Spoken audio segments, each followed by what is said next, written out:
ভাই, গত কয়েকদিন থেকে আমরা যারা ডাকাত আতঙ্কে আছি, সারা রাত ঘুমাতে পারতেছি না টেনশনে, মসজিদে একটু পরপর করে হচ্ছে অ্যালার্ট করতেছে সবাইকে, তাদের জন্য চোখের শান্তি হচ্ছে গতকালকে দেখলাম একটা ডাকাতকে ধরে পোলাপান জাতীয় সঙ্গীত গাওয়াচ্ছে। তাকে পুরাটা জাতীয় সঙ্গীত গিয়ে শোনাইতে হবে। আজকে আবার আরেকটা ভিডিও দেখলাম যেখানে একটা ছিনতাইকারীকে ধরে পোলাপান রূপভনে নাচে কোমর দুলাইয়া গানের সাথে ডান্স করাচ্ছে।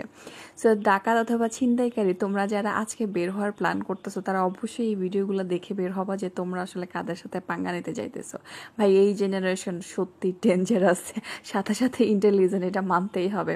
এনিওয়ে, সকাল সকাল বের হয়ে গেছিলাম, ইমার্জেন্সি কাজ ছিল, একেবারে খেয়ে বের হয়ে নেই। সো তাড়াতাড়ি করে হাতের কাছে যেটা পাইছি কয়েকটা খাবার নিয়ে নিয়েছি। তোমরা আবার দেখে ভাইবো না যে আমি অনেক দিনের অভুক্ত, আসলে অভুক্ত কিন্তু অনেক দিনের না, খিদে পাইছিল অনেক। আর যেহেতু একদমই মিষ্টি কিছু খেতে পারি না, সো আজকে চিট করতেছিলাম, একটু মিষ্টি ট্রিট দিচ্ছিলাম নিজেকে।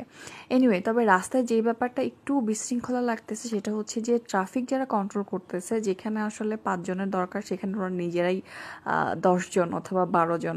এই ব্যাপারটা খুব বেশি আমার কাছে বিশৃঙ্খল লাগতেছে, কারণ এক একজন এক এক রকমের ডিরেকশন দিচ্ছে, আর আন্ডার এজ যারা তারাও রাস্তার মাঝখানে দাঁড়ায় আছে, এটা একটু রিস্কি মনে হচ্ছে।